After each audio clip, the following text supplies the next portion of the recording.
bersama datang di tim support YouTuber Nusantara. Bermula dari 3 orang penuh semangat, Bantu, Jimmy 2000, Jimmy dan Kang Hendy 51. Mereka bukan biasa tapi luar biasa. Bantuel gagah dan pemberani, Jimmy 2000, Jimmy singa Banten, hantu langit, sahur sepuh tunas kelapa, Jalakulo. Kang Hendy 51 dari Jati Asih Bekasi, pensiunan kecek, orangnya kalender penyayang istri. 4 September 2024, tim supporter bentuk, semangat melesat. Dari 3 personil, sekarang puluhan personil, jadi semangat karena gelombang dollar. Yeah, gas, gas, gas, bo.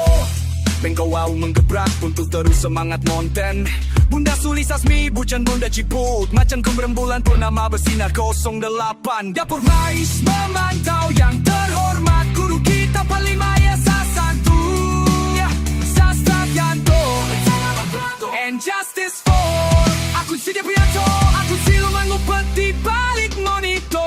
Alustad Salmu Karomaji Andika Motor, ahli otomotif yang ngersik dan teliti. Ada DJ musik meledak, Icam Prayoga, bocah jendut yang golokan sama para netizen. Juando, Jack 212, setia hadir di setiap video. Jimmy Support diam-diam kayak hantu langit.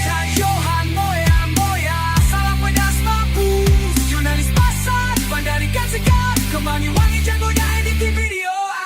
Juga ada guru kita Maximus Ramses, ya, salam otak blank. Membahu menjago masakan tradisional, Misuga gaya Korea. Ada Miao Bots, Mamam Property, Mangomil Melodi, kita 25 Meleda. Mr. Cheng kami keluar dari Makassar, pemersatu YouTuber Nusantara.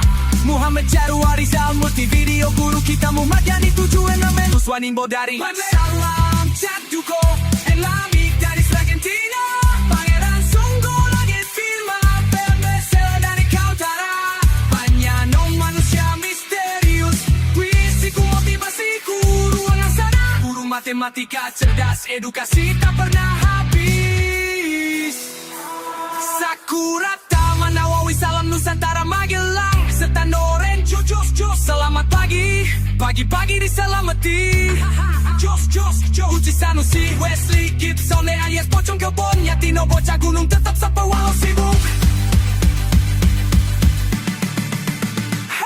Guru besar kita Banyuwangi Official, selalu mengawasi, memotivasi para kreator Nusantara.